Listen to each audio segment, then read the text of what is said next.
Hello guys and welcome to another status report, this time for the week of the 5th of January 2015. So welcome to a new year and its first status report, and we're going to start off with producer Brian Hicks, who starts off by saying over the next few months we'll be rolling out some expanded server options to extend support for administrators and introduce more customization options for private shards, like admin logs, covering connections, disconnections, chat, player deaths. A hardcore mode initially we will support this on private shards.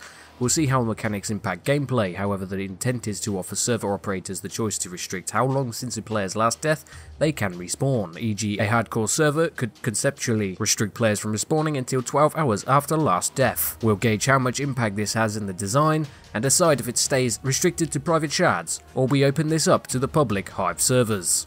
Then Hicks goes on to mention, now that the team have returned back to the office, we've been going over data compiled from the stable branch since Christmas, and looking at what is left to do for 053 release at the end of January. We've got some awesome stuff on the table for 053 and 054, and as always we'll be pushing to experimental to test things out as development on the update progresses. Up next we have lead game designer Peter. Currently we are focused mainly on the new controls and interactions.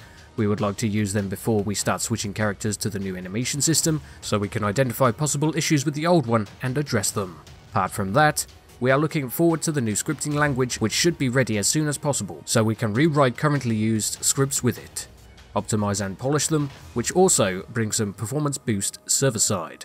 Design for manual transmission for vehicles is ready for the review, and when we settle down on the last things after we discuss it with the programmers, its implementation will begin.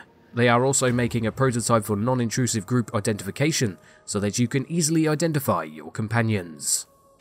And last up this week is lead artist Chris Torchia, who starts with some news on character art, and mentions we're still working on new character clothing and the new zombie templates. This is ongoing long-term work that occurs during lulls when the art team isn't needed to support new features being added by design. We finished the quoted jacket and new batch of zombie templates. An M65 field jacket is also work in progress. Next up, Chris talks about environment. Work has begun on a school building. It's given me flashbacks of my days dodging balls in the gym. We're working on desks, chairs, bells and gym equipment. This is a piece Chris is personally excited about. And now some more information on weaponry, where Chris mentions we're nearly done with the new pump action 22 LR rifle based on the FN trombone.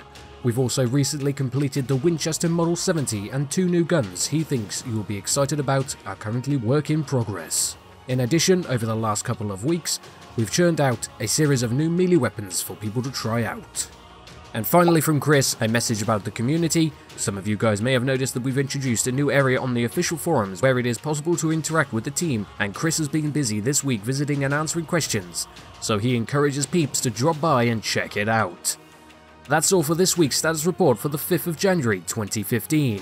As always, I'd recommend reading the status reports in full for yourselves for the most amount of information that they may hold. All links will be in the description, as well as for DayZ TV for all the latest DayZ news and information. And I'll see you peeps next time.